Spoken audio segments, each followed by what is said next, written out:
के माता पिता पूछ रहे हैं, छात्र पूछ रहे हैं, अध्यापक पूछ रहे हैं, पूरा देश आज ये पूछ रहा है। और आपकी जिम्मेदारी बनती है कि आप इस सवाल का जवाब दें।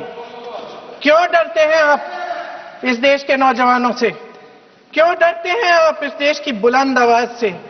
और उस आवाज को दबाने का हक आपको किसने दिया है?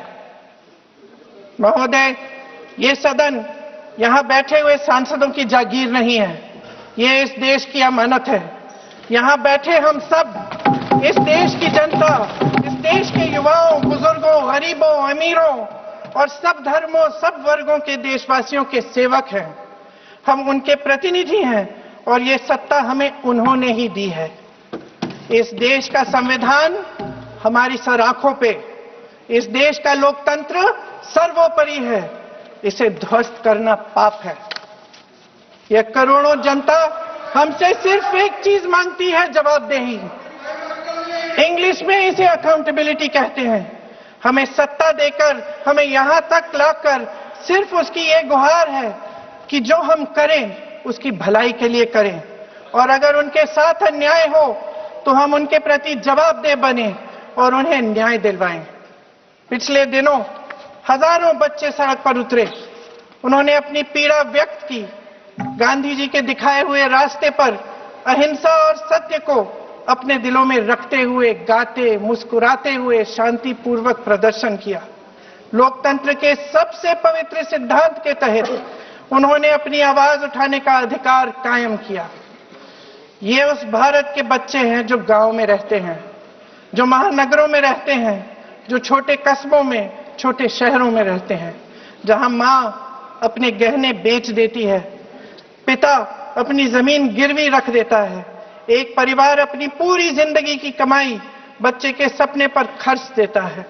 और अब उन्हीं बच्चों को लगने लगा है कि आज इस देश में मेहनत से ज्यादा बेईमानी मायने रखती है,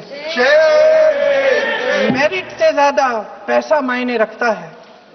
तब सिर्फ एक छात्र नहीं हारता, उम्मीद हारती है। इन परेशान बच्चों ने अपनी उम्मीदें आपसे साझा की। उनकी मांगे क्या थी? कि पेपर लीक करके उनके साथ जो बार बार अन्याय किया जा रहा है उस पर कार्रवाई की जाए, कि जो सिस्टम उनके भविष्य को कुचल रहा है उसे सुधारा जाए, कि जो माफिया उन्हें घेरे हुए है उसे हटाया जाए, कि जिस मंत्री के कार्यकाल में यह सब हुआ वह इस्तीफा दे, कि उन पर बर्बरता करने वालों पर कार्रवाई की जाए और उसके लिए माफी मांगी जाए।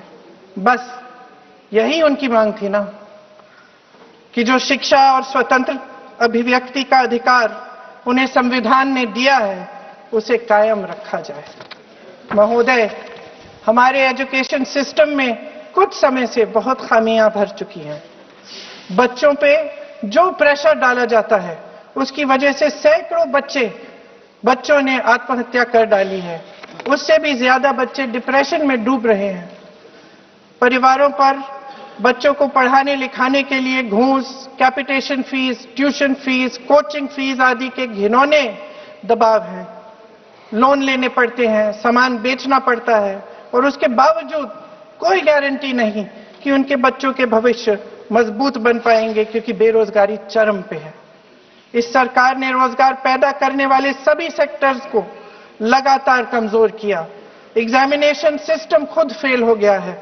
पिछले दशक में 152 पेपर लीक हुए, 750 करोड़ छात्र प्रभावित हुए, मगर एक भी दोषी, एक भी माफिया को सजा नहीं।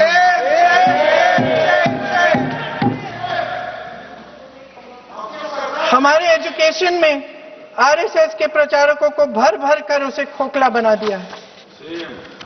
जबरदस्ती एनटीए बनवाकर सिस्टम का केंद्रीय